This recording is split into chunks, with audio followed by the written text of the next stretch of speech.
Hello everyone and welcome to another edition of AoS Close-Ups. This week we'll take a look at the biggest and meanest greenskins of all the realms, the Orruk Brutes.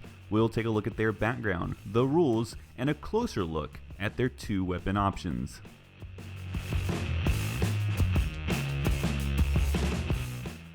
In the ranks of the Ironjawz, every Orruk serves a great purpose within the Megaboss's battle plan.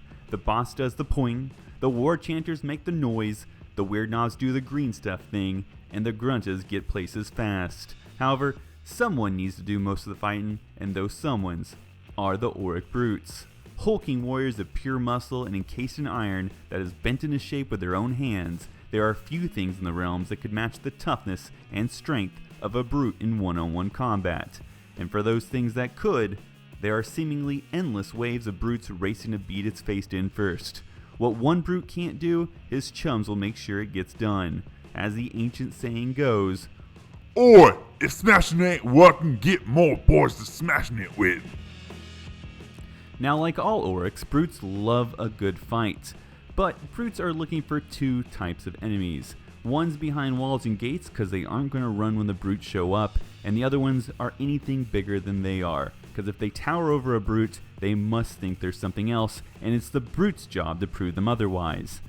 The Ironjawz brutes are so impressive that other Orruks are drawn to them as living symbols of Gorkamorka. They are rarely accepted into the Ironjawz by the brutes, as other Orruks are puny little things that sometimes just get in the way of a good fight. However, despite this, they are tolerated, as a fight is a fight, and that's always fun to see.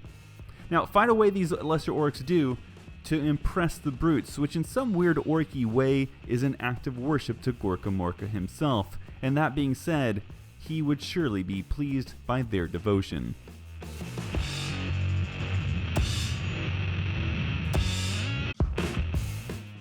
Alright, so let's go ahead and jump into the rules, and the first thing we're going to see is that they're slow. So slow. Right off the bat, that's what stands out to me, is that 4-inch movement. However, they do make up for this by being fairly sturdy for rank-and-file troops. The main stats round off with 3 wounds, a 4+ save, and a lowish bravery stat, but one that I think is mitigated by the fact the unit needs to take 3 wounds before losing a model, meaning they won't take as many battle shock tests as a unit that has the same bravery stat but only 1 wound. Of course, these guys can easily get in over their heads and start losing some valuable bodies to these battle shock tests if you play too loose and send them against something they have no business fighting. But I think generally playing smart, picking your matchups, you shouldn't have to sweat this most of the time. Now, you can kit out the brutes in 2 different ways. You can have more base attacks with the choppas, or you can run them so that they can get more models engaged with the Haka.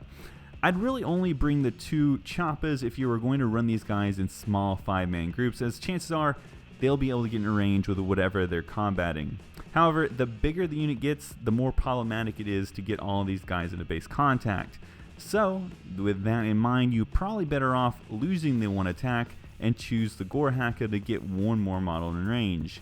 Now, we will go more into the weapon options in the next section, but I think either way you go, these guys are fantastic as they have above average stats. They hit on 3s, they wound on 3s, and they even have a rend characteristic. The only saving grace for your opponent is that they only do 1 wound.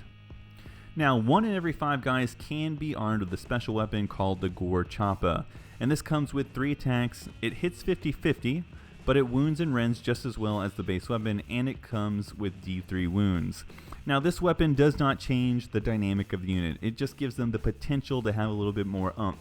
However, since it isn't as accurate, and the extra damage is random, you're probably better served just taking the normal loadout, as more times than not, you'll be performing just the same as he had just brought the normal Haka or Choppa, or worse. So, I don't know.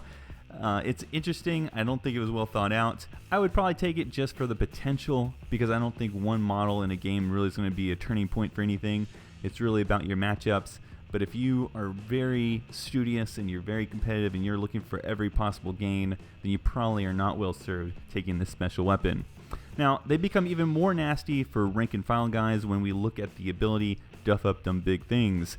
Now, this gives your brutes rerolls to all failed hits against any target with a wound characteristic of 4 or more, and that's brutal because the brutes are already outmatching many of your opponent's rank and file. So when your opponent tries to bring something that might bring the pain more efficiently, such as a hero or monster, the brutes up their game, making it sort of a perilous choice for your opponent.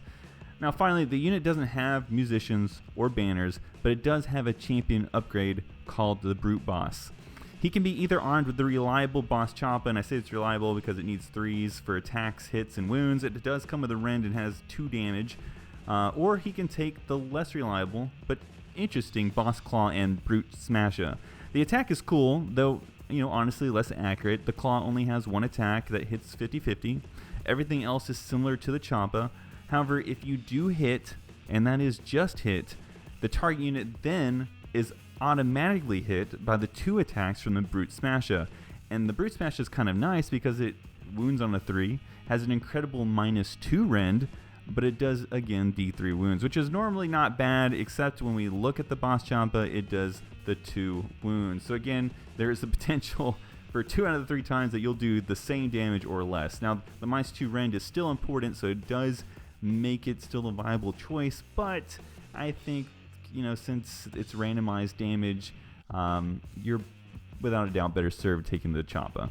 But if you don't care about one model, like I mentioned earlier, then the Claw does look cool at least.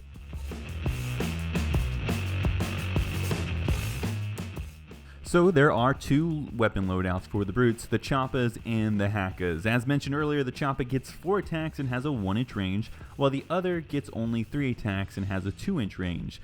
The 2-inch range normally only comes into play in defensive situations, such as advancing with maybe Ardboys in front and the brutes behind them.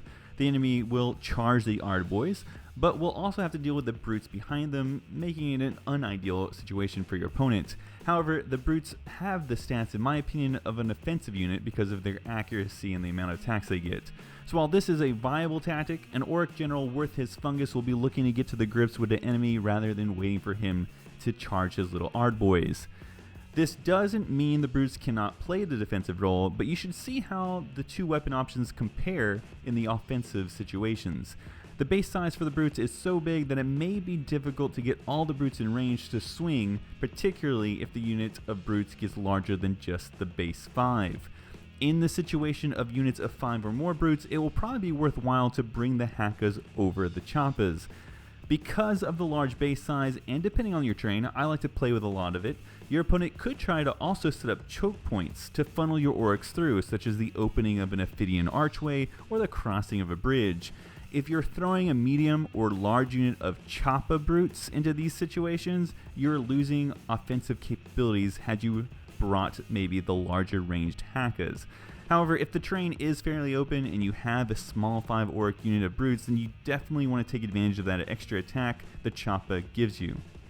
Finally, the accuracy and efficiency of the brutes lend them to be great matchups against any unit without particular defensive abilities, and you really don't have to fear a one-on-one fight with any other unit, as you will probably be a good matchup. Add to this the ability to reroll all failed hits against anything with 4 wounds base, and you'll quickly become the bane of any of the formerly monstrous infantry from 8th edition, such as Trolls, Dragon Ogres, and Kroxigor. They also become a threat to any non-monster characters thanks to the rerolls and the rend characteristic. They also do not become hopeless against monsters in general, since every attack becomes a bit more accurate. Now, having said that, however, most monsters have attacks that are going to do enough wounds per attack to kill whole brutes. They are quite capable of killing a handful of brutes, which will expose the brute's biggest weakness, which is again the low bravery stat of 6. So while you shouldn't shy away from a good fight, try to always be aware of when you're biting off more than you can chew. And that will conclude this episode of AoS Close-Ups. Please like and subscribe, feel free to comment below about what unit you'd like to see next, and thank you for watching.